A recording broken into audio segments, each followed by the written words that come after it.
Assalamualaikum warahmatullahi wabarakatuh. Alhamdulillah, segala puji bagi Allah Rabbil Alamin. Dialah pencipta alam semesta ini. Dialah yang menciptakan kita, menciptakan orang tua kita, menciptakan negeri kita, menciptakan rizki kita. Dan kepadanya kelak kita akan kembali. Wabihi nasta'in ala umurid dunya waddin. Dan dengannya kita meminta pertolongan. Baik itu dalam urusan dunia kita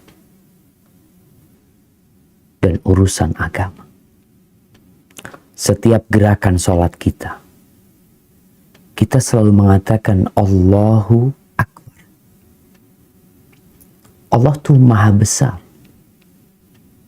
Ketika engkau ruku, engkau pun mengatakan Allahu Akbar. Selesai engkau ruku, engkau berdiri. Engkau tidak mengatakan Allahu Akbar. Tapi engkau mengatakan Sami Allah liman hamidah. Allah mendengar. Allah menerima pujian-pujian dari hamba. Lalu kita sujud, kita mengatakan Allahu Akbar. Tapi terkadang kita merasa ada yang lebih besar dari Allah. Itu tidak boleh ada dalam kehidupan kita. Sebesar apapun masalah yang kita hadapi, sebesar apapun problematika, musibah, petaka, bala yang kita hadapi. Saudara-saudara kita di Jabotabek, yang mungkin negeri mereka terendam, sebagian dari negeri mereka terdampak banjir. Pernahkah kita mengingat Allah tatkala melihat itu banjir datang?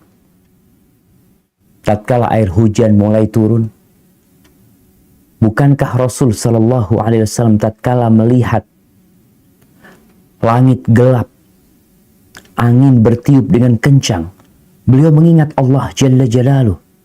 Beliau mengatakan, Allahumma inni as'aluka khairaha wa khaira ma ursilat bihi wa a'udzubika min syarriha wa syarri ma ursilat bihi. Berlindung kepada Allah dari kejahatannya, meminta kebaikan angin tersebut. Dan tatkala tetesan air itu jatuh ke bumi, beliau mengatakan alaihi salatu wassalam, Allahumma sayyiban nafi'an. Ya Allah, jadikan hujan yang manfaat. Tapi kebanyakan kita suka mengeluh.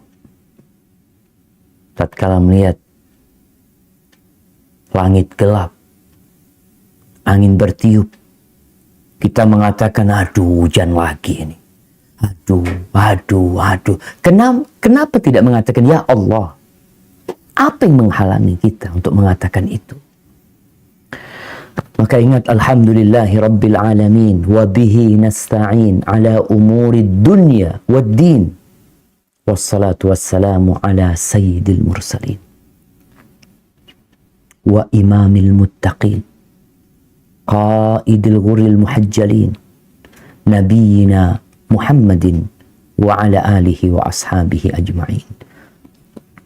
Semoga salawat dan salam senantiasa tercurahkan untuk penghulu para nabi, untuk yang terkemuka di antara semua makhluk Allah Azza wa Jalla, manusia terindah yang pernah menginjakkan kakinya di muka bumi.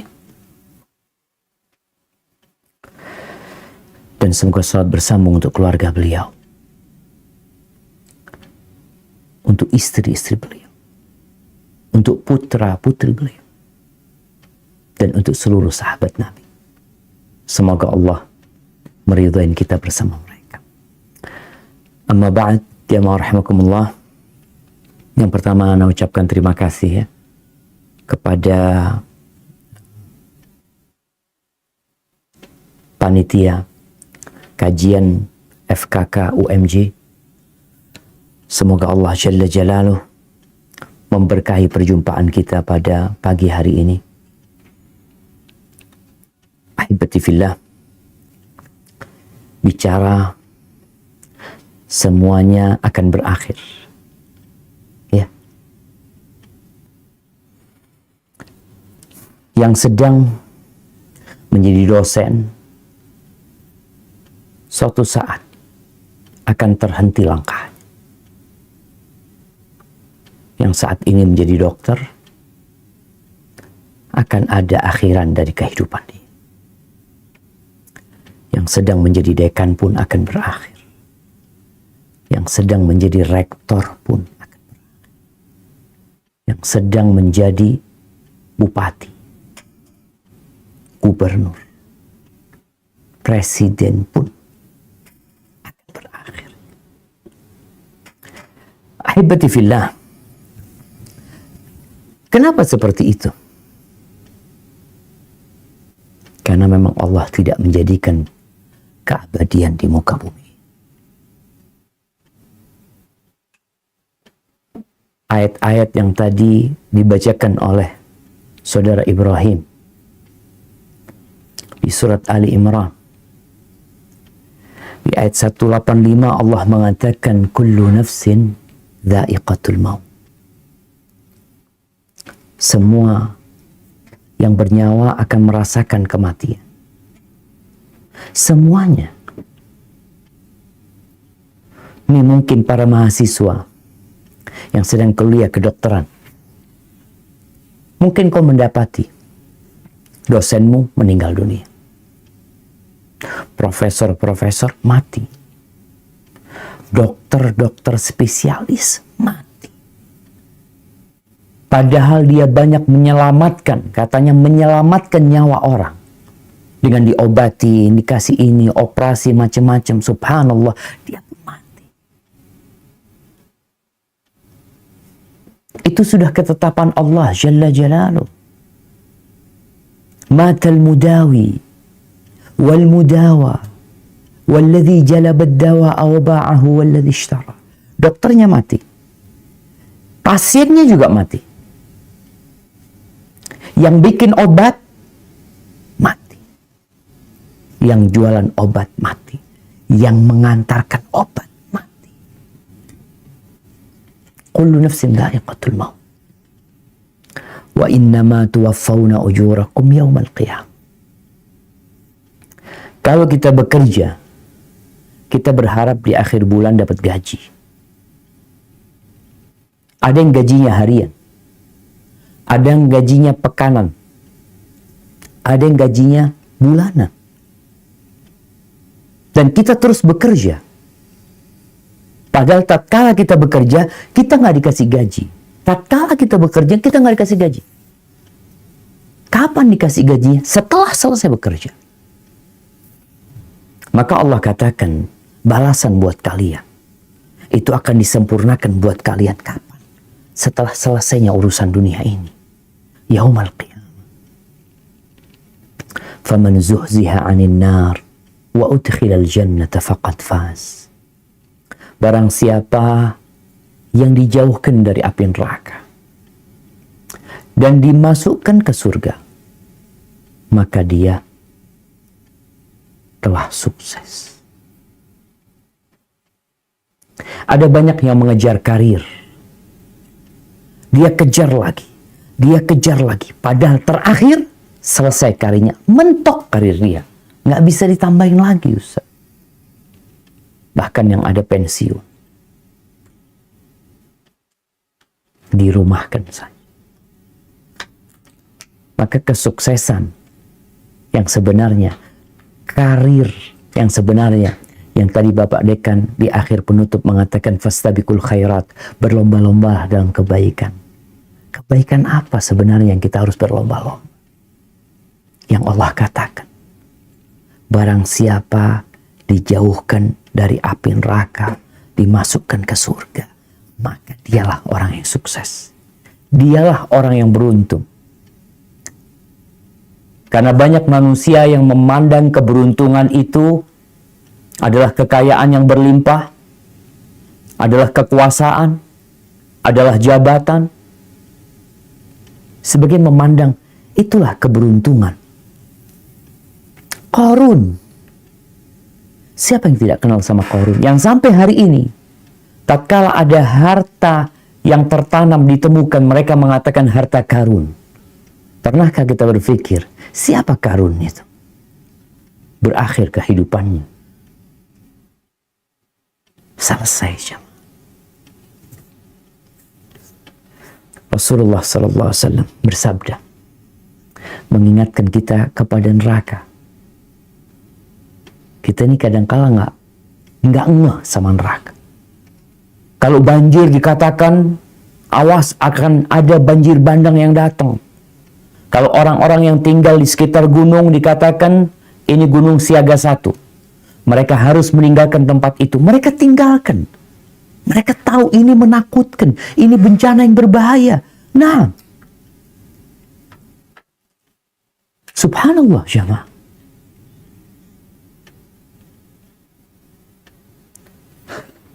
Rasulullah SAW pernah naik di atas mimbarnya.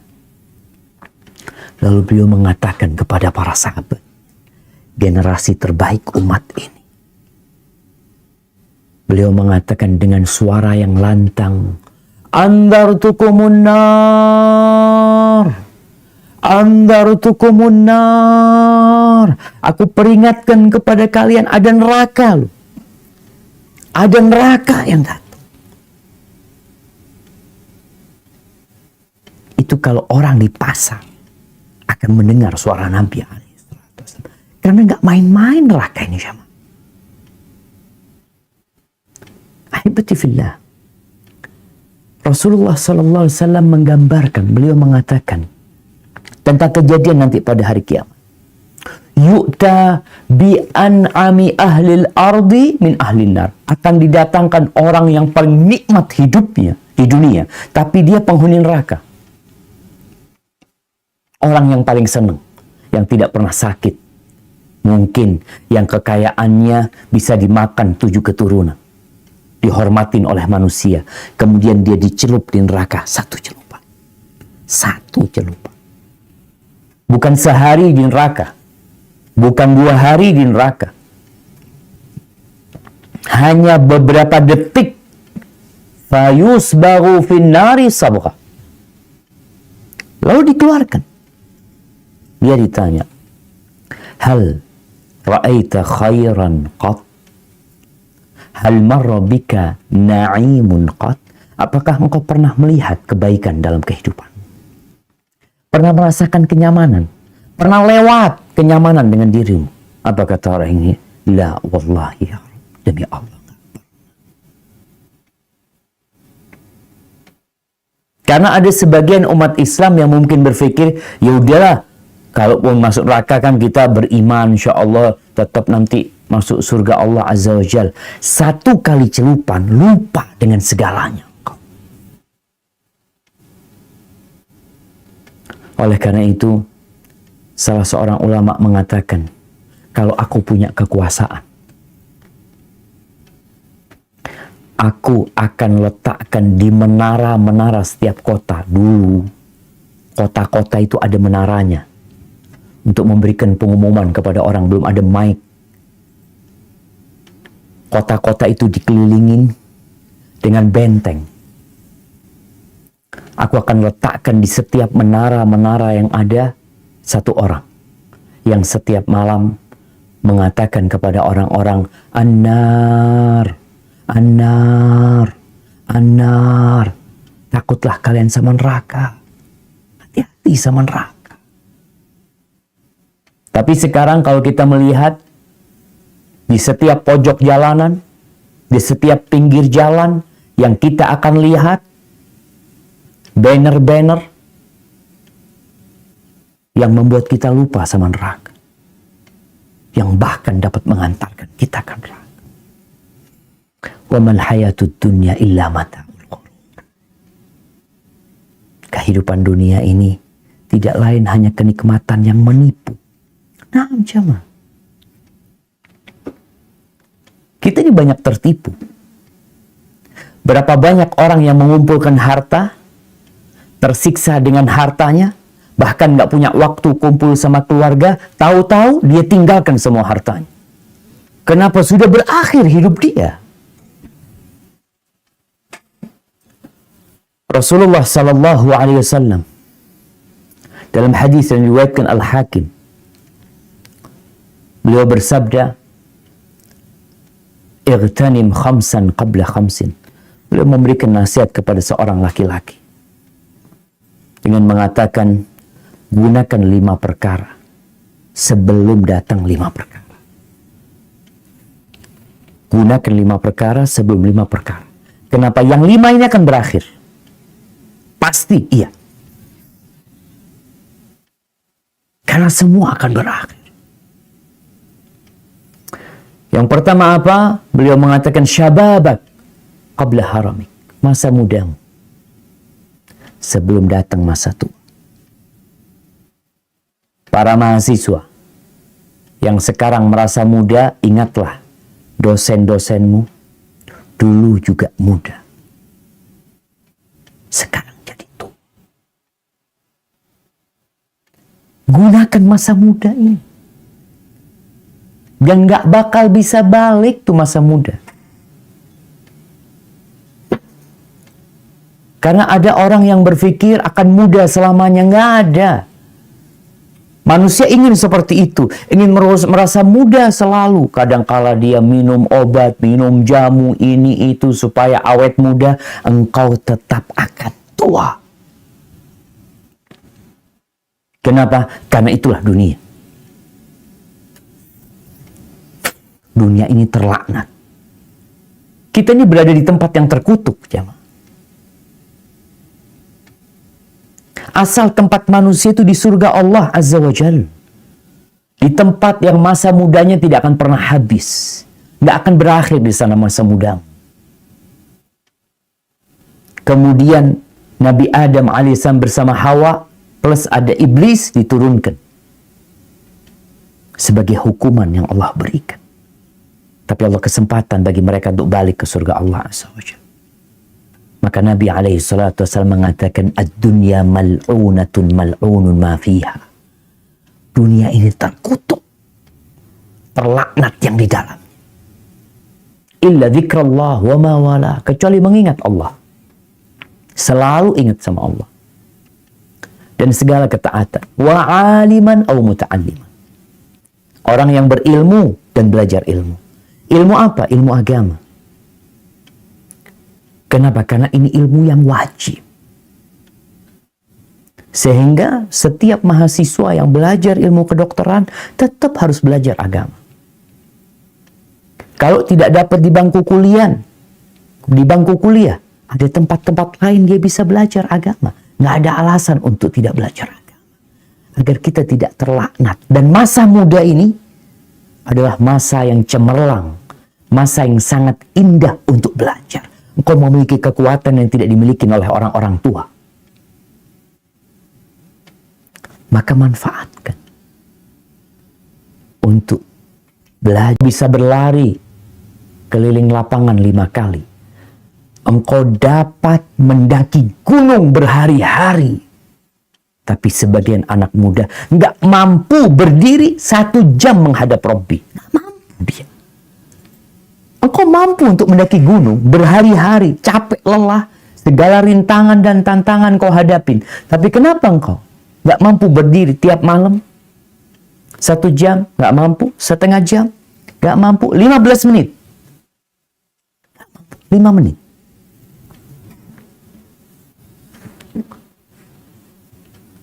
Maka Nabi mengingatkan, masa mudamu akan berakhir. Manfaatkan. Dan kelak pada hari kiamat, engkau akan ditanya. Ditanya tentang umurmu secara utuh. Tapi ada masa yang paling indah. Masa tatkala engkau penuh dengan energi. An syababihi fima abla. Masa mudanya dipakai buat apa? Jangan mau dibohongin sama iblis. Iblis itu ahli menipu. Umur dia sudah ribuan, puluhan ribu tahun mungkin. Wallahu a'lam. Dia selalu datang kepada anak muda. Entarlah kalau engkau nikah, tobat. Tobat, jauh. Engkau jadi lebih baik nanti. apakah engkau tahu bahwa engkau akan sampai ke masa pernikahan? Dan alhamdulillah ternyata dia menikah. Dan ternyata iblis nggak berhenti. Entarlah kalau umur 40 tahun kau tobat. Padahal masa muda, masa yang sangat produktif. Oleh karena itu, tatkala Nabi SAW menyebutkan tentang 7 golongan yang akan mendapatkan naungan dari Allah Azza wa Jalla, salah satunya, wasyabun nasya'a fi ibadatillah. Anak muda yang tumbuh besar mengabdi kepada Allah Azza wa Jalla. Nggak seperti anak-anak muda yang lain. Maka ingat, masa mudamu akan berakhir. Wasihhataka qabla saqam. Sehatmu sebelum datang masa sakit. Ini sudah takdir ilahi. Kita tuh nggak akan sehat terus. Engkau akan sakit. Semua orang pernah sakit. Kalau ada orang yang pernah sakit, bahaya. Bahkan Nabi SAW pernah bertanya kepada seorang badui. Ditanya, apakah engkau pernah terkena ummu mildam? Demam atau apa? Engkau pernah pusing? Enggak. Enggak pernah. Terus orang itu pergi. Kata Nabi SAW, barang siapa ingin melihat orang dari penghuni neraka, lihat kepada fulan. Kita akan ditimpa sakit. Dan sakit itu penghapus dosa.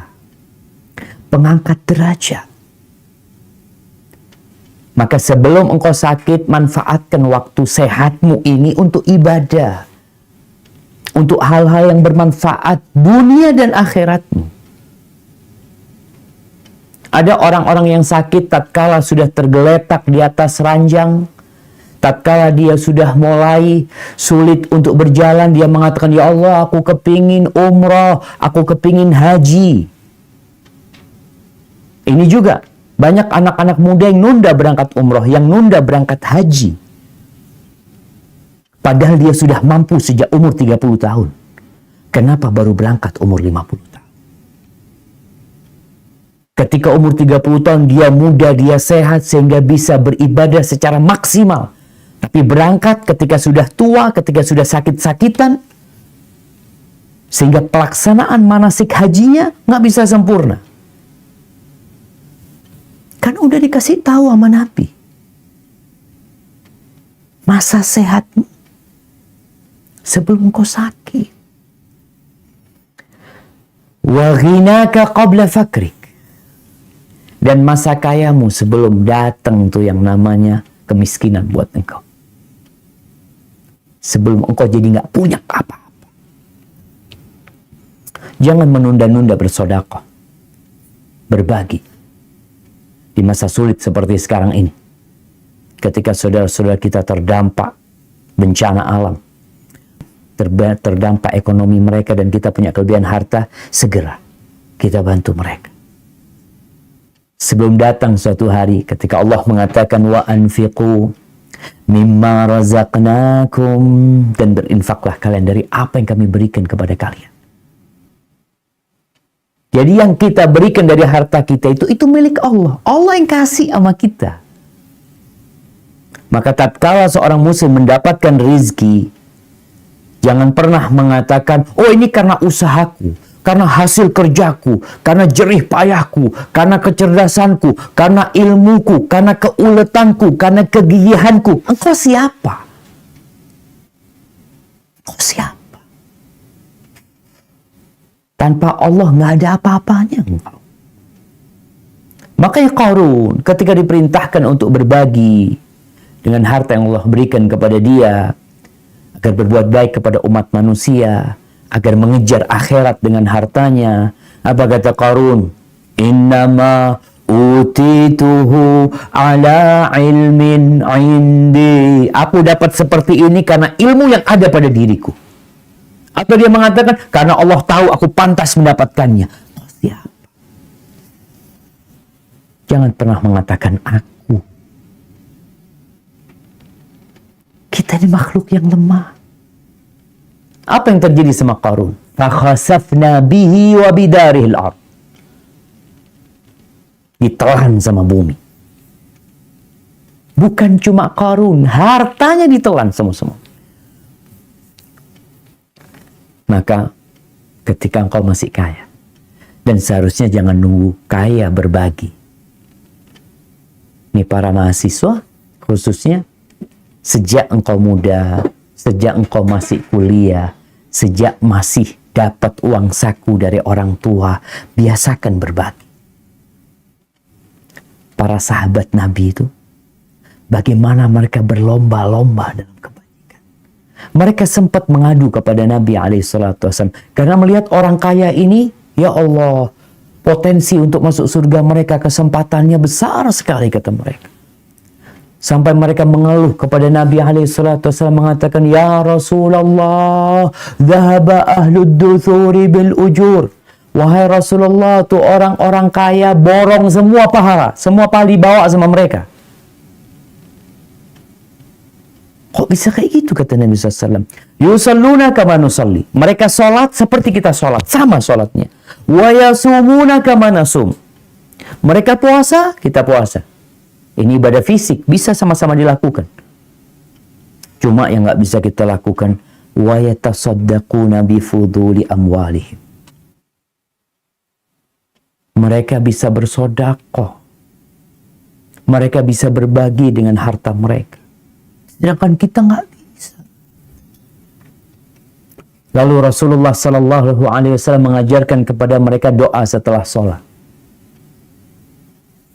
Atau zikir setelah salat, subhanallah, alhamdulillah, Allahu Akbar. Senang sahabat ini karena bisa bersaing, ini berlomba-lomba dalam kebaikan, dapat bersaing dengan orang-orang kaya dalam urusan akhirat mereka. Tapi ternyata orang-orang kaya ini nggak tinggal diam. Amalan itu pun diamalkan sama orang-orang kaya. Mereka tidak hanya berpikir mau beramal dengan hartanya, mereka juga beramal akhirnya dengan amalan tersebut. Datang lagi sahabat ini, ya Rasulullah, tuh orang-orang kaya ikut-ikutan kita. Ya akhirnya kita tetap kalah sama mereka. Apa kata Nabi SAW? Dzalika fadlullah yu'tihi man yasha. Itu karunia Allah yang Allah berikan kepada siapa yang Allah kehendaki. Allah yang kasih. Bukan karena engkau, karena fulan, karena kegigihanmu, bukan. Berapa banyak orang yang lebih pintar dari engkau, lebih gigih daripada dirimu, tapi ternyata engkau lebih kaya daripada dia. Kenapa? Karena Allah yang kasih. Para sahabat Nabi sejak itu, kalau Nabi nyuruh sedekah, mereka tahu mereka nggak bisa sedekah, mereka berangkat ke pasar. Mereka kerja di pasar, jadi kuli angkut atau apa, yang penting dapat sesuatu, mereka ingin sedekah. Sedangkan engkau yang kaya, jangan nunggu masa miskinmu. Karena kelak engkau akan kehilangan semua hartamu.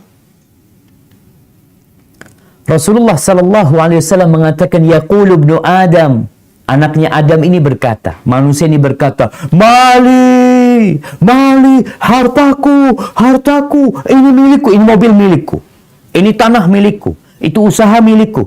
Engkau mengatakan milikku, hartaku.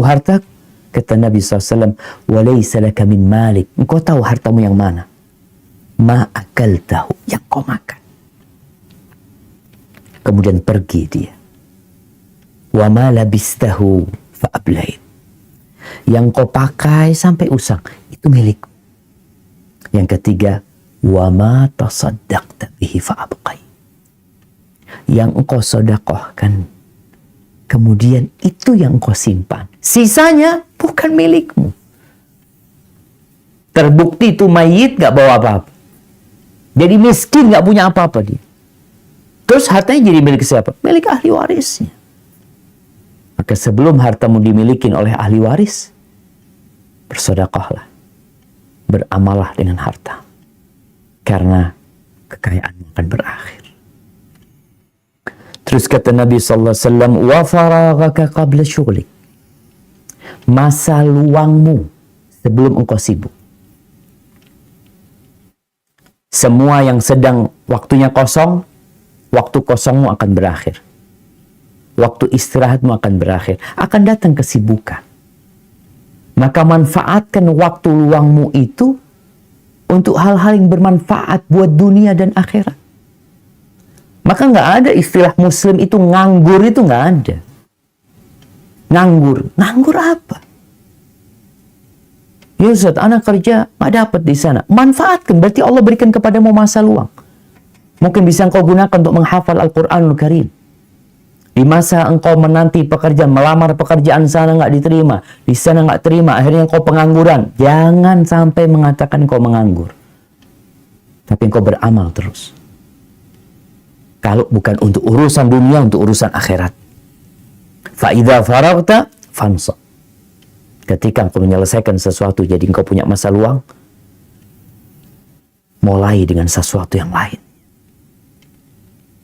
Ahibati fillah, terkadang ketika kita luang, kita gunakan untuk hiburan. Liburan. Boleh kan Ustaz? Ya selama halal boleh. Tapi manfaatkan liburan, hiburan itu sesuatu yang ya mengangkat derajatmu di sisi Allah. Menjadikan engkau memiliki tempat yang lebih indah. Kadangkala dalam sehari, satu lembar Quran pun kita tidak buka. Sibuk. Bener engkau sibuk. Iya. Memang sibuk. Tapi di antara kesibukan itu ada masa luang yang seharusnya dimanfaatkan. Subhanallah ya. Di rumah sakit di Madinah itu, ana benar-benar terkesan sampai hari ini. Ketika kita sedang nunggu dokter. Ya namanya nunggu kan lama. Kadang-kadang dokter tuh 12 pasiennya. Kita nomor 10. Kadang-kadang 8. Kita nomor 4. Ada masa luang. Nggak ngapa-ngapain kita. Cuma nunggu. Itu di klinik itu ada perpustakaan dinding. Ada buku, ada Quran, apa. Karena orang kalau di masa luang, masa nunggu itu, biasanya dia akan melakukan aktivitas apa saja. Koran lama pun, bungkusnya kacang dia baca. Nggak tahu sudah tahun 99 dia baca. Kenapa? Karena nggak ngapa-ngapain Ustaz. Kalau sekarang orang dengan handphonenya, masa luangnya itu ada yang digunakan untuk main game. Di pesawat, dulu sebelum pandemi anak sering naik pesawat. Kadang-kadang lihat yang di sebelah anak itu, kalau nggak nonton, mungkin dia main game. Padahal musafir itu, mustajab doanya. Kenapa nggak digunakan untuk berdoa, memohon kepada Allah Azza wa Jalla? Kembali ke klinik dokter itu, ada tulisan di sana. Imla waqtal intizar bil istighfar. Tulisannya, penuhi waktu menunggumu dengan istighfar. Kesempatan ini jemaah. Waktu kosong itu kesempatan. Engkau bisa berzikir, mengucapkan la ilaha illallah wahdahu la syarikalah lahul mulku wa lahul hamdu wa huwa ala kulli syai'in qadir. Mungkin engkau bisa dapat 50 sampai dokternya datang. Mungkin engkau bisa bersalawat kepada Nabi SAW 100 kali sampai dokternya datang. Ini kesempatan. Orang-orang yang nyetir mobil sendirian, Masya Allah, itu waktu yang indah. Dia kosong, nggak apa-ngapain, nggak ada. Gunakan, manfaatkan waktu itu untuk beribadah kepada Allah Azza wa Jalla dengan lisanmu. Maka sekali lagi, manfaatkan waktu kosongmu sebelum sibuk. Karena kekosonganmu akan berakhir. Yang terakhir, Nabi SAW mengatakan, wa hayataka qabla mautik. Masa hidupmu sebelum kematian itu tiba. Ahibati fillah. Kematian itu datang nggak kenal umur. Nggak kenal umur. Jangan pernah berpikir, ya orang tua itu akan mati lebih dahulu. Berapa banyak yang orang tuanya masih hidup, anak-anaknya satu persatu meninggal dunia. Dan setan akan datang mengatakan kepadamu, udahlah, nanti kalau sudah tua, engkau beribadah kepada Allah. Apakah engkau lupa anak-anak muda yang mati tabrakan? Yang mati tenggelam? Yang mati karena longsor? Yang mati dalam kondisi sedang enak-enak mancing? di bawah arus. Banyak. Maka persiapkan diri kita. Setiap hari kita bersiap diri. Setiap engkau mau tidur, engkau sudah mengatakan, Bismillahirrahmanirrahim amutu wa ahya. Ya Allah, dengan namamu aku mati dan aku hidup. Ketika di pagi hari ternyata kita masih hidup, apa yang kita katakan? Alhamdulillah alladzi ahyana ba'dama amatana wa ilaihin nusyur. Segala puji bagi Allah yang menghidupkan kita setelah dia mematikan kita, dan kelak kepadanya kita akan kembali. Dan ketika kematian datang, ya keluargamu mungkin akan mengingatmu beberapa lama. Murid-murid ya akan mengingat ada profesor fulan ya, Masya Allah orangnya baik, ada dosen fulan. Tapi setelah itu engkau akan ditinggal. Kenapa? Udah selesai kehidupanmu di muka bumi ini. Udah berakhir. Maka sebelum berakhir, beramal. Perbaiki ibadahmu. Yang sudah merasa baik, hendaklah lebih baik lagi. Karena ada orang yang sholat selama 60 tahun. Inna rajula la yusalli salata sittina sana. 60 tahun dia sholat, dia ibadah. Walam tuqbal lahu sholat. Satu pun sholatnya nggak ada yang diterima. Maka ini kesempatan. Selama hayat masih dikandung badan, berarti kita masih bisa memperbaiki. Tapi tatkala kematian tiba, ya udah selesai. Itu amalan kita udah selesai. Terus gimana dengan kitanya?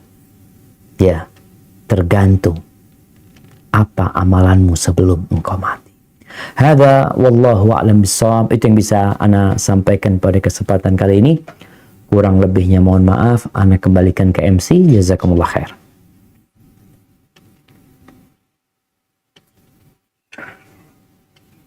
Terima kasih Ustaz. Sungguh mencerahkan materi yang disampaikan Ustaz pada pagi hari ini. Baik, kepada Bapak Ibu jamaah yang mau bertanya, silahkan menggunakan fitur raise hand, nanti akan dipersilahkan untuk mengajukan pertanyaannya.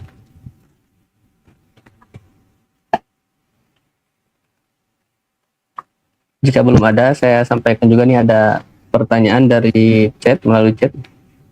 Saudara Renaldi Mulyono. Di sini Ustadz saya bacakan pertanyaannya. Assalamualaikum warahmatullahi wabarakatuh. Waalaikumsalam warahmatullahi wabarakatuh. Ana ingin bertanya kepada guru ana Ustadz Syafiq Rijal Salama. Pertanyaannya, pertama, salah satu golongan yang akan mendapatkan naungan dari Allah Azza wa Jalla kelak di padang mahsyar adalah seorang pemuda yang tumbuh dewasa dalam beribadah kepada Allah Azza wa Jalla. Pertanyaan, berapakah batasan usia pemuda dalam hadis tersebut itu dalam syariat Islam? Dan pertanyaan kedua, apakah boleh Anda mendoakan keburukan untuk orang ahli maksiat yang mempermainkan dan mengolok-olok agamanya sendiri serta mengajak orang lain dalam kemaksiatan? Masya Allah. Nah, barakallahu fikum. Ya jemaah, kalau bicara masa muda itu dimulai dengan baligh. Itu awal masa muda. Kemudian dia akan lanjut sampai umur 33 tahun. Dikatakan itu puncaknya masa muda. Lalu nanti akan berakhir masa muda itu tatkala umur 40 tahun. Itu akhir batas dari masa muda. Akan tetapi ada orang yang alhamdulillah Ustaz, dia sampai umur 20 tahun nggak benar. Artinya tumbuhnya dia dari kecil itu mungkin pernah mengalami masa kemaksiatan. Bahkan mungkin dia nggak sholat. Tapi alhamdulillah, dia ketika umur 20 tahun dia bertobat. Ada yang bertobat ketika umur 30 tahun. Ada yang bertobat ketika umur 33 tahun. Itu semua masa muda. Tapi tumbuh, besar, beribadah kepada Allah terus, dia nggak masuk. Tapi ada masa muda dia yang digunakan untuk ketaatan kepada Allah Azza wa Jalla. Jadi itu fase masa muda. Ketika umur 40 tahun itu akhir dari masa muda, dan itu masa kesempurnaan manusia sebenarnya. Orang sudah menjadi dewasa, udah mateng ya. Tapi yang jelas masa muda itu dari baligh sampai sampai umur 40 tahun. Sehingga kalau ada orang yang sebagian masa mudanya dengan kemaksiatan dan setelah itu dilanjutkan dengan ketaatan kepada Allah, semoga tetap dia mendapatkan naungan tapi sesuai dengan ibadah dia. Karena nggak sama orang yang dari kecil tumbuh beribadah kepada Allah sampai dia habis masa mudanya, tapi ada yang dipakai untuk kemaksiatan di sebagian masa muda dia. Adapun pertanyaan kedua, mendoakan keburukan buat pelaku kemaksiatan. Yang mungkin disebutkan tadi, dia suka memperolok-olok agama, mengajak orang berbuat kemaksiatan. Sebenarnya boleh-boleh saja mendoakan keburukan buat orang-orang yang seperti itu. Akan tetapi, tatkala kita mendoakan kebaikan buat mereka agar dapat hidayah, itu akan lebih indah sebenarnya. Kita mintakan hidayah buat mereka. Namun, Allah tidak melarang. Allah Azza wa Jalla mengatakan, La yuhibbullahu al-jahra bisu'i minal qawli illa man zulim. Allah nggak suka ucapan-ucapan keburukan, doa-doa keburukan, kecuali untuk orang yang dizalimin. Khususnya nih buat orang yang dizalimin, maka dia diperbolehkan untuk mendoakan kehancuran buat orang yang menzalimin dia. Namun pelaku-pelaku kemaksiatan, Allah mengatakan la'natullah 'ala zalimin, laknat Allah buat orang-orang yang melakukan kezaliman.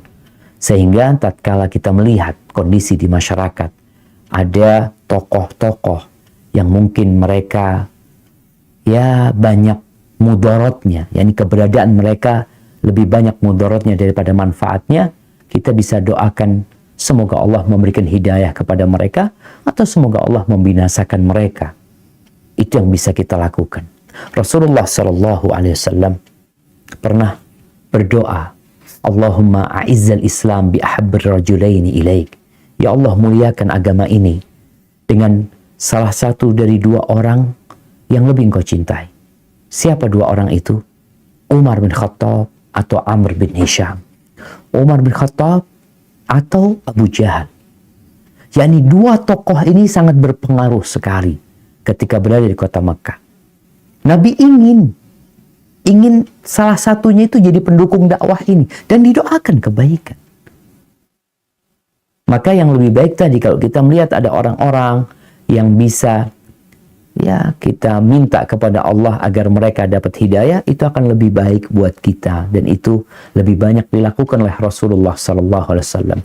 Ketika beliau diusir dari Taif setelah dilemparin batu, beliau juga diusir dari kota Mekah. Kemudian setelah itu datang malaikat penjaga gunung menawarkan kepada beliau untuk menghancurkan, untuk menimpakan dua gunung itu kepada penduduk Taif atau penduduk Mekah. Kata Nabi SAW, enggak. Aku berharap akan dilahirkan dari sulbi-sulbi mereka orang-orang yang mentauhidkan Allah Azza wa Jalla.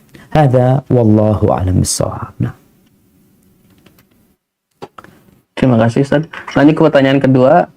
Tadi ada yang raise hand, Ibu Maryam. Boleh disampaikan pertanyaannya?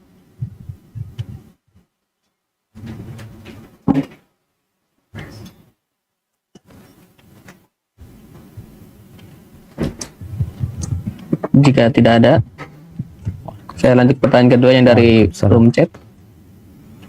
Pertanyaannya Ustaz, Waalaikumsalam warahmatullahi wabarakatuh. Naam, tafadhal.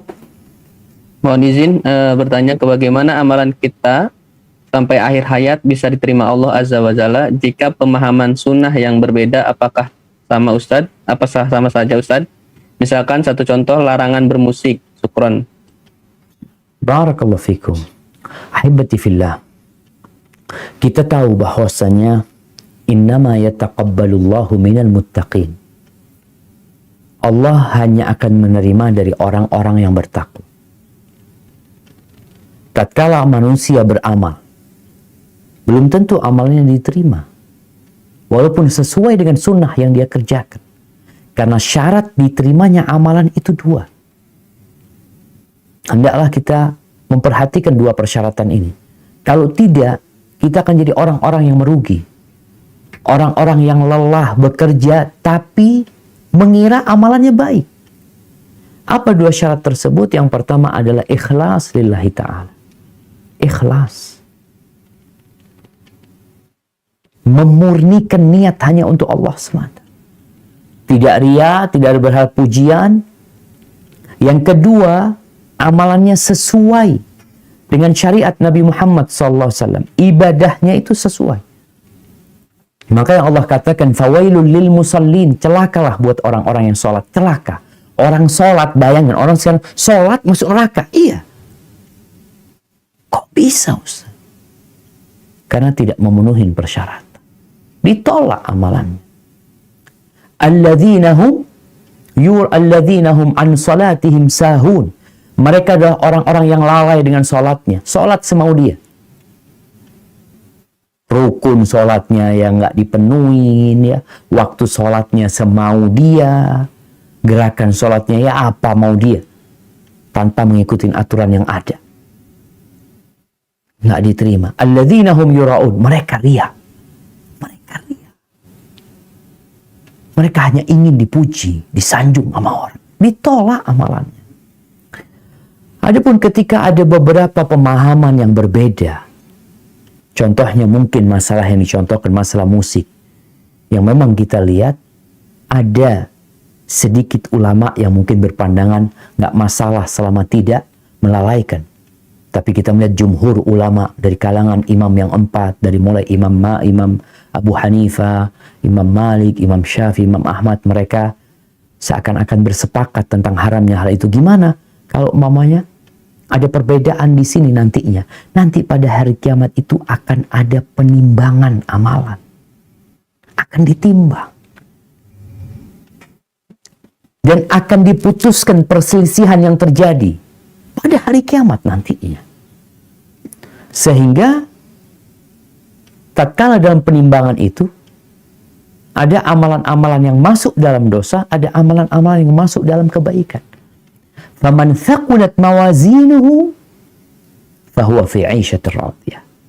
Barang siapa yang amal kebajikannya lebih banyak, oke, dia punya dosa ini itu macam-macam. Dia mungkin punya 1000 dosa, tapi dia punya kebaikan 2000 kebaikan yang diterima sama Allah. Sehingga dalam timbangan Allah akan menghapuskan dosa-dosa dia.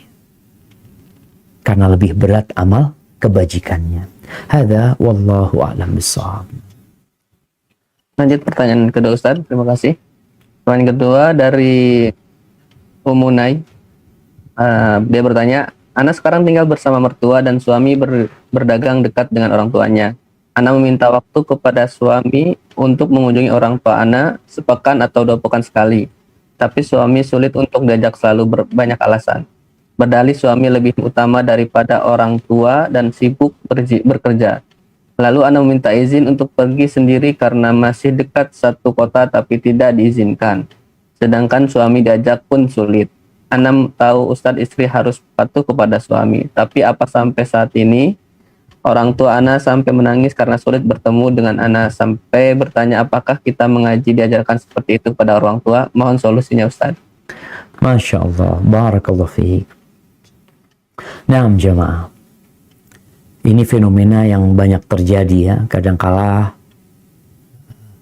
ada suami-suami yang kurang peduli sama istrinya, yang nggak peduli sama keluarga istrinya. Apa masalahnya sebenarnya? Ana rasa yang perlu dilakukan oleh seorang istri tatkala melihat suaminya melakukan hal seperti itu, padahal dia punya kewajiban berbakti. Ingat, seorang anak perempuan itu punya kewajiban yang sama berbakti kepada orang tua dengan anak laki-laki.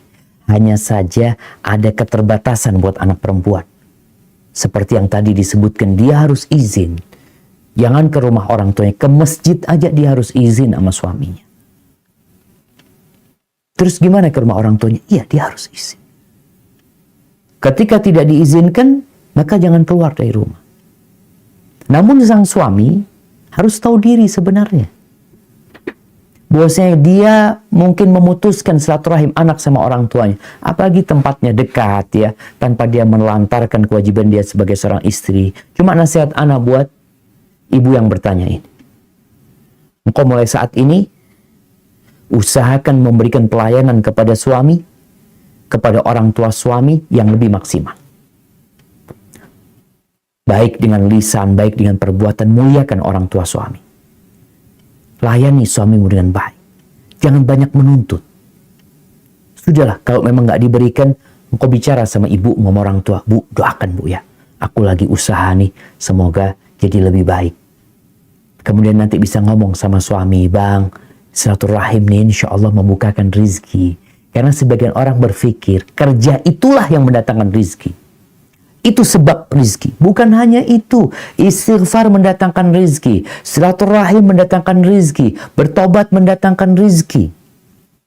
Bersodakoh mendatangkan rizki. Apalagi? Bertawakal mendatangkan rizki. Maka ajak suami untuk lebih fokus lagi bagaimana melihat kunci-kunci mendatangkan rizki. Salah satunya ini adalah silaturahim. Dengan sang anak ini datang ke orang tuanya, mudah-mudahan rezeki abang diluaskan sama Allah Azza wa Jalla.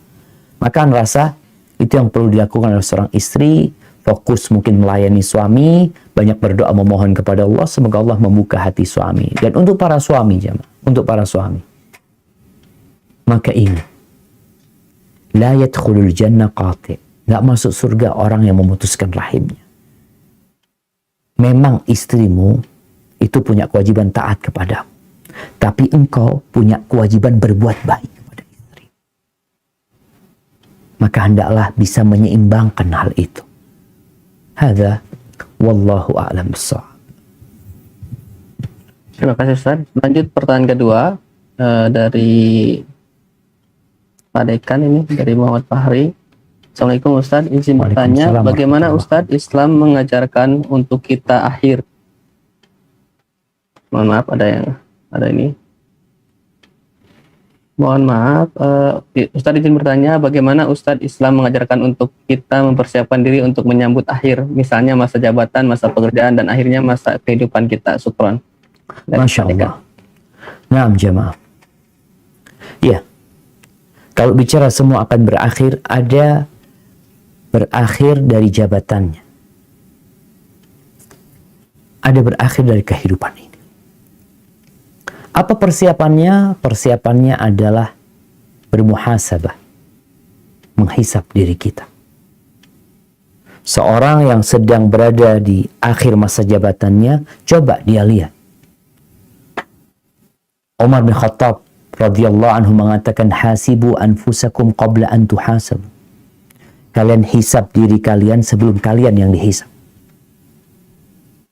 Hisap diri kalian. Karena ada gubernur yang di akhir jabatannya masuk penjara. Ada bupati yang selesai masa jabatannya masuk penjara. Ada apa? Karena dia tidak menghisap diri dia. Maka hendaklah orang-orang yang berada di akhir jabatannya ini, dia melihat kalau itu adalah amanah dari Allah SWT yang diberikan. Sehingga apakah dia sudah melaksanakan amanah tersebut apa tidak. Dia perlu meminta masukan dari orang-orang. Karena biasanya seorang pemimpin ini punya banyak anak buah. Mungkin ada kezaliman yang dia lakukan kepada anak buah itu. Maka hendaklah dia meminta maaf. Karena ketika dia menjadi pejabat, mudah dia meminta maaf. Tapi kalau dia sudah turun dan orang itu yang menjabat nantinya, kadangkala sulit untuk memberikan maaf. Ini kesempatan. Rasulullah SAW mengatakan, "Falyatahallal minhul yawm." Hari ini dia minta dihalalkan. Minta dihalalkan. Kalau anda pernah menzalimi. Kalau ada mungkin ya selip-selip sedikit dari harta yang seharusnya tidak masuk ke dia, dia berusaha untuk mengeluarkannya dan membersihkan harta dia. Jangan sampai ada yang bukan milik dia yang masuk ke dalam harta dia. Kemudian jamaah, persiapkan diri untuk melanjutkan. Fa'idha faraghta fansab. Karena ada yang namanya post power syndrome. Orang tuh kalau habis jadi pejabat ya, anak itu sering dulu sebelum pandemi diundang untuk mengisi kajian untuk pegawai-pegawai negeri yang masa purna yang mau pensiun. Yang biasanya 1 tahun itu sudah nggak dikasih jabatan mereka. mereka masih menjadi pegawai negeri, tapi mereka sudah tidak menjabat. Biasanya ada masalah dengan dia, yang biasanya dihormati, yang biasanya dihargai. Maka mempersiapkan itu dengan banyak-banyak beristighfar, mendekatkan diri kepada Allah SWT, karena yakin semua akan berakhir. Dan innamal a'mal bil khawati. Amalan itu ikut penutup. Ikut penutupnya. Kalau ternyata selama 5 tahun menjabat dia itu baik, tapi sebelum menjabat dia melakukan satu tindakan yang tidak etis, maka selesai. Begitu pula dalam kehidupan ini. Bagaimana kita mempersiapkan diri untuk berakhirnya hidup kita di dunia ini? Dengan memperbanyak bekal, dengan menghisap diri kita. Apa sudah cukup kira-kira bekal yang Anda bawa? Lihat tadi, amalan-amalan kita. Kalau mungkin kita sudah beramal, lihat kira-kira diterima nggak amalan kita? Ada 2 syarat. Anak ikhlas nggak ya dulu sodako? Anak umroh itu ikhlas nggak? Anak waktu haji itu ikhlas nggak? Kayaknya enggak sih anak waktu itu. Anak kayaknya dulu mau haji itu karena mau jadi bupati. Mau jadi gubernur. Ada. Anak berjumpa dengan orang yang memang dia mau mencalonkan jadi gubernur waktu itu. Jadi dia berangkat haji supaya ada gelar H di depan nama dia. Kita perlu lihat apakah ikhlas anak. Yang sudah beramal ini dikoreksi. Kalau belum, ya bertobat kepada Allah. Minta maaf sama Allah. Minta ampun sama Allah. Kemudian dengan memiliki program dalam kehidupan untuk melanjutkan setelah kita bermuhasabah, kita jadi tahu apa kekurangan kita, apa yang harus kita lakukan. Jangan sampai kita meninggal dunia, seperti tadi, jangan sampai kita meninggalkan jabatan, masih ada hak orang lain yang ada pada diri kita. Karena mereka akan menuntut kita kelak pada hari kiamat. Hadza wallahu a'lam bissawab. Terima kasih. Lanjut pertanyaan kedua, saya utamakan dulu yang menggunakan raise hand. Saudara Teguh Agus Waharyuda, mohon host untuk di unmute yang bersangkutan.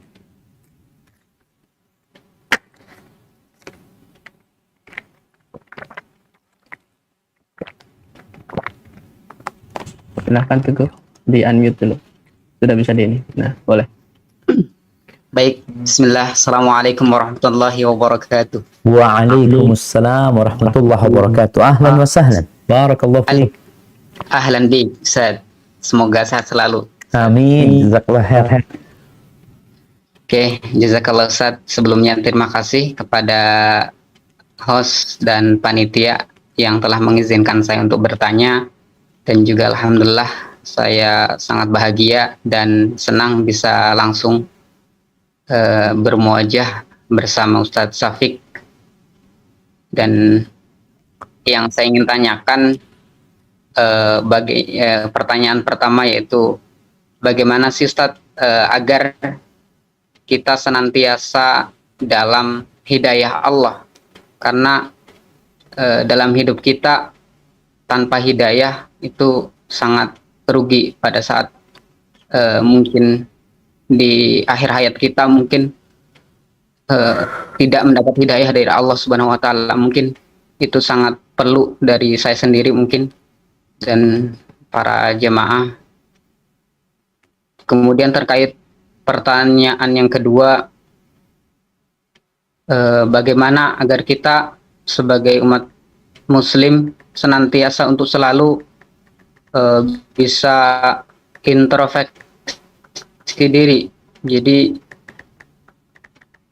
tidak hanya mengingatkan orang lain, tapi senantiasa bisa mengingatkan diri sendiri akan hal yang dari keburukan-keburukan kita yang mungkin kita tidak tahu, agar senantiasa istiqomah untuk bisa istafsi nafsak, untuk bisa memperbaiki diri sendiri agar selalu dalam ridha Allah Subhanahu wa taala. Yang pertanyaan ketiga itu terkait sesuatu atau keluarga yang memang pada saat menafkahi itu menggunakan harta yang mungkin tidak tahu halal.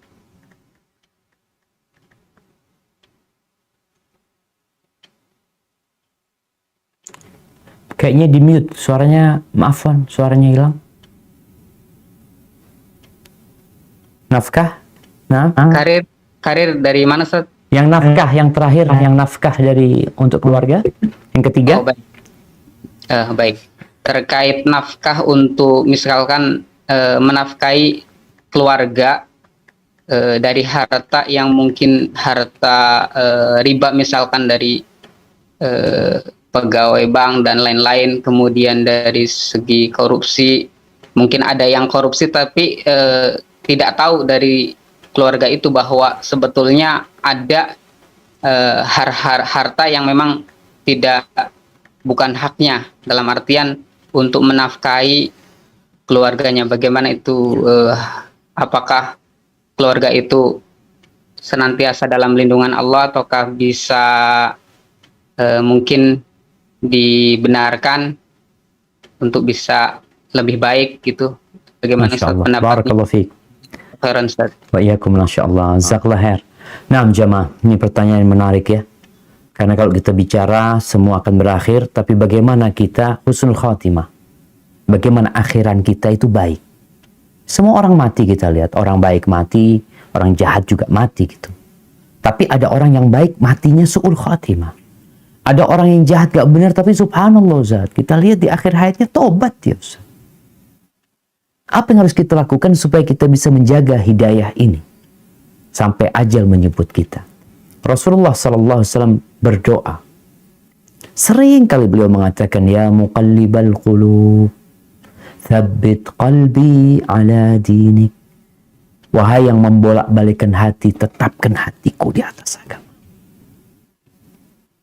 Karena seringnya Nabi baca doa itu, sampai seorang sahabat bertanya, ya Rasulullah, atakhafu alaina? Ya Rasulullah, apakah engkau takut sama kita? Dengan masa depan kita? Iya, kata Nabi SAW. Kenapa? Karena hati manusia berada di tangan Allah Azza wa Jalla. Allah bolak-balikan semau Allah. Maka untuk menjaga hidayah itu, hendaklah kita berdoa, terus berdoa. Inilah salah satu rahasia kenapa dalam sehari semalam kita mengatakan ihdinas siratal mustaqim itu paling sedikit 17 kali. Terus kita mengatakan ihdinas siratal mustaqim, ihdinas siratal mustaqim. Karena tadi dikatakan banyak fitnah, banyak godaan. Banyak orang-orang yang kemarin pakai jilbab, jilbabnya dilepas. Banyak orang yang kemarin muslim, hari ini murtad. Iya. Kita pun nggak tahu. Maka kita perlu meminta kepada Allah Azza wa Jalla. Rabbana la tuzigh qulubana ba'da idh hadaitana wa hab lana min ladunka rahmah innaka antal wahhab.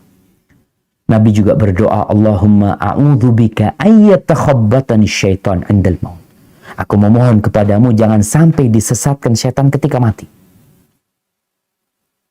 Karena syaitan gak berhenti untuk menggoda manusia selama hayat masih di kandung badan. Yang kedua, setelah berdoa, segera beramal. Jangan menunda-nunda. Rasulullah SAW mengatakan kepada para sahabatnya, Badiru bil a'mal. Segeralah kalian beramal. Segera beramal. Fitanan ka qita'il lailil muzlim. Sebelum datang fitnah-fitnah, kekacauan-kekacauan, godaan-godaan yang seperti potongan malam yang gelap gulita.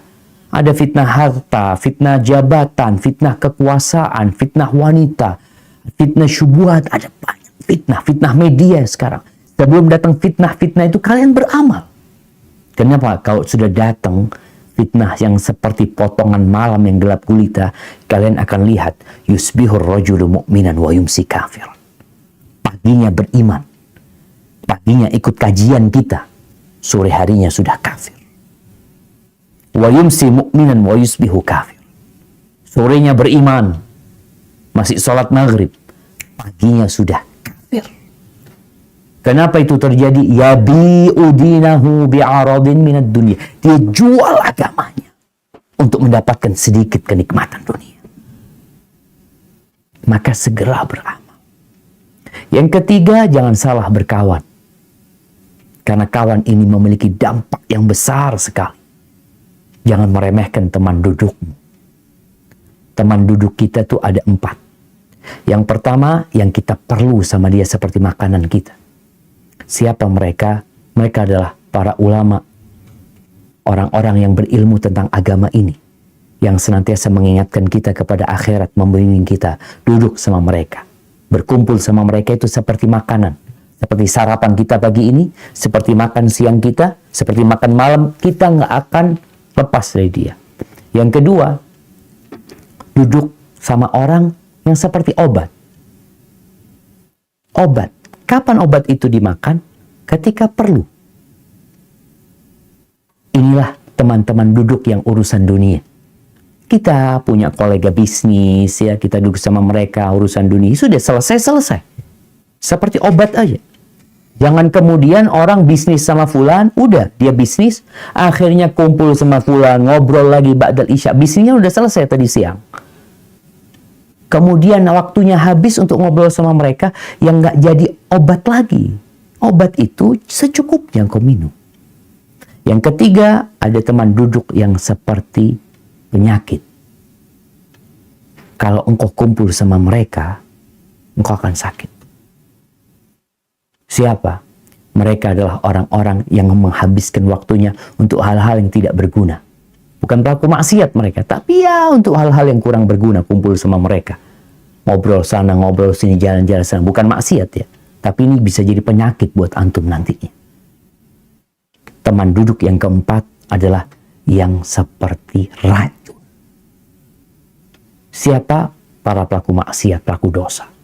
Kalau antum duduk sama mereka, mungkin antum merasa enggak, anda bisa jaga diri. Pulang, racunnya sudah masuk ke tubuh antum. Maka teman duduk ini penting. Agar kita tetap bisa istiqamah di atas hidayah Allah, carilah kawan-kawan yang mengingatkan kepada Allah Azza wa Jalla. Adapun pertanyaan yang kedua berkaitan bagaimana supaya kita ini ya bisa selalu introspeksi diri kita ya, supaya kita bisa memperbaiki, supaya kita bisa lebih baik lagi.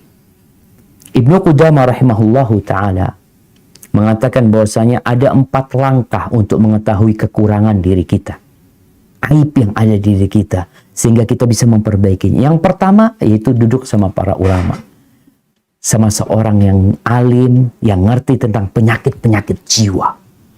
Kalau kita duduk sama mereka, dia akan mengetahui, oh engkau itu kayak gini, kau seharusnya kayak gini. Karena kita itu kalau diam, kita merasa paling baik di dunia ini. Maka kita perlu arahan. Yang kedua, cari kawan. Kawan yang baik, yang jujur. Bukan yang berkepentingan. Karena kebanyakan orang berkawan itu karena kepentingan. Ada gula, ada semut. Tapi sekarang bagaimana kau mencari kawan? Katakan kepada kawan baikmu, tolong kau tegur aku. Kalau kau melihat sesuatu yang tidak pantas aku kerjakan, tolong kau dikasih tahu. Tapi teman ini sulit ya, dapat teman kayak gitu. Tapi carilah, insya Allah kau dapat. Kalau nggak dapat yang ketiga, manfaatkan kritikan-kritikan dari orang-orang yang membencimu. Kalau kawan nggak ada orang-orang yang nggak suka sama kita, yang sukanya mengkritisi kita, mengatakan fulan, iya.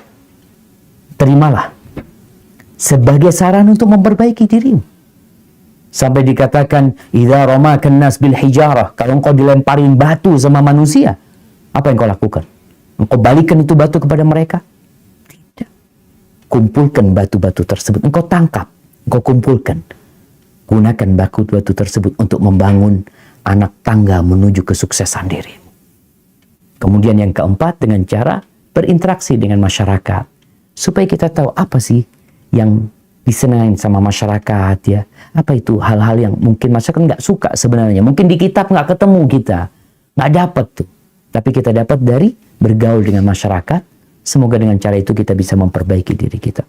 Adapun pertanyaan yang terakhir ya, berkaitan dengan nafkah untuk keluarga yang mungkin orang tuanya ini melakukan riba atau orang tuanya melakukan korupsi. Perlu diperhatikan. Ada 2 harta haram. Yang pertama, ada harta haram yang didapat dengan ridho. Seperti riba. Orang itu ridho sama riba. Ya sudah, engkau mau? Iya mau, sudah. Dapat tuh dia. Pinjam 1 juta ya.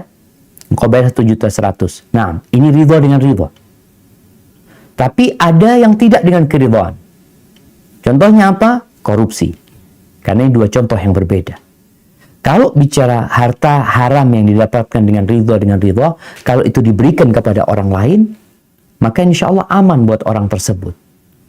Ketika kita tahu pun dia kerja di tempat bank, kemudian dia uangnya digunakan untuk transaksi sama kita, atau diberikan kepada anaknya, yang anak itu mendapatkan sebagai nafkah, dia tidak melakukan riba. Toko yang menerima pembayaran dari orang yang melakukan riba, itu dia menerimanya sebagai jual beli. Maka nggak masalah insya Allah. Yang kedua, yang didapat dengan tidak keridhaan, salah satunya korupsi. Nggak boleh. Kenapa? Ini hartanya orang. Mau dipindah ke anak, haram. Mau diberikan kepada pemilik toko, haram. Tapi kalau nggak tahu, selesai. Namanya orang nggak tahu, maka nggak apa-apa buat dia. Tapi kalau kita tahu, ini orang hasilnya korupsi, kemudian dia beli mobil sama kita, tak tahu fulan korupsi. Karena dia cerita, alhamdulillah Nabi bisa ngambil ini, maka haram engkau menerima uangnya. Karena uang itu bukan milik dia sebenarnya. Hadza wallahu a'lam bishawab. Itu yang bisa Ana sampaikan, dan semoga kita terjaga dari harta haram. Ana kembalikan ke pembawa acara. Jazakumullah khair.